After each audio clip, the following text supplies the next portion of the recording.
செய்து சிரித்த அம்பானி முகத்தில் கரியை பூசிய காவியா மாறன். ஐபிஎல்லில் நடந்த வெளிவராத தரமான சம்பவம். எம்ஏ சிதம்பரம் மைதானத்தில் சன்ரைசர்ஸ் ஹைதராபாத் மற்றும் கொல்கத்தா நைட் ரைடர்ஸ் அணிகளுக்கு இடையிலான குவாலிஃபயர் 2 போட்டி நடைபெற்றது.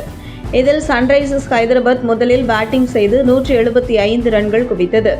டிராவிஸ் ஹெட் மற்றும் அபிஷேக் சர்மா இருவரும் தொடக்க வீரர்களாக களமிறங்கினர். இதில் ஒரு சிக்ஸர் ஒரு பவுண்டரி அடித்த நிலையில் 12 ரன்கள் எடுத்து அபிஷேக் சர்மா முதல் ஓவரிலேயே ஆட்டமிழந்தார். கடைசியில் பேட் கமின்ஸ் மற்றும் ஜெயதேவ் உனத்கட் இருவரும் தலா 5 விக்கெட்டுகள் எடுத்தனர். இறுதியாக சன்ரைசர்ஸ் ஹைதராபாத் 20 ஓவர்களில் 9 விக்கெட்டுகளை இழந்து 175 ரன்கள் எடுத்துள்ளது. பவுலிங்கை பொறுத்தவரையில் ஆவேஷ் கான் மற்றும் ட்ரெண்ட் போல்ட் தலா 3 விக்கெட்டுகள் கைப்பற்றினர்.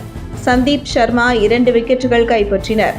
இலக்கை நோக்கி களமிறங்கிய சஞ்சு சாம்சன் தலைமையிலான ராஜஸ்தான் அணி வெறும் 139 ரன்களை மட்டுமே தோல்வியடைந்தது. இதனால் 6 வருடங்களுக்கு பிறகு ஹைதராபாத் அணி மீண்டும் ஐபிஎல் இறுதிப் போட்டிக்கு முன்னேறியது. இதனை அந்த அணி ரசிகர்கள் கொண்டாடி வருகின்றனர். அதே நேரம் ஹைதராபாத் அணி வெற்றி பெறும்போது மைதானத்தில் இருந்து அணியின் உரிமையாளரான காவியா மாறன் கொடுத்த ரியாக்ஷன் தற்போது இணையத்தில் வைரலாகியுள்ளது. ஹைதராபாத் அணி வெற்றி பெற்றதுமே காவியா மாறன் கைகளை தட்டியவாறு துள்ளி குதித்துள்ளார். அருகில் இருந்த நண்பர்களிடமும் வாழ்த்துக்களை பகிர்ந்து கொண்டுள்ளார். மேலும் மேல் இருக்கையில் அமர்ந்திருந்த தனது தந்தையை கண்டதும் முகம் முழுவதும் மகிழ்ச்சி பொங்க ஓடிச் சென்று கட்டி அணைத்து சந்தோஷத்தை வெளிப்படுத்தியுள்ளார். இந்த வீடியோ தற்போது இணையத்தில் வைரலாகியுள்ளது. இப்படிப்பட்ட காவியா மாறனை பார்த்து ஐபிஎல் ஏலத்தின் போது அனைவரும் சிரித்தனர். குறிப்பாக அம்பானி சிரித்தார்.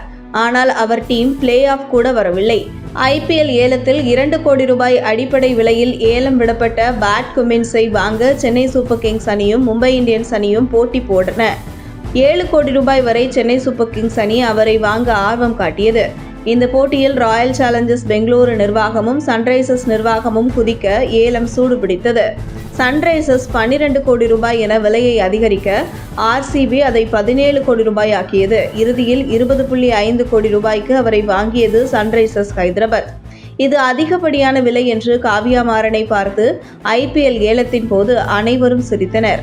அப்போதே பேட் கமின்ஸ் T20 வீரர் அல்ல, அவர் ஒருநாள் போட்டி மற்றும் டெஸ்ட் போட்டிகளுக்கு ஏற்ற ஆல்ரவுண்டர். ஆனால் T20 போட்டிகளில் அவர் செயல்பாடு சரியாக இருக்காது என்ற விமர்சனம் எழுந்தது. இந்த நிலையில் 20.50 கோடி ரூபாய் கொடுத்து வாங்கப்பட்ட பேட் கமின்ஸ் சன்ரைசர்ஸ் ஹைதராபாத் அணிக்காக சிறப்பாக செயல்படுவாரா என்ற கேள்வி எழுந்துள்ளது.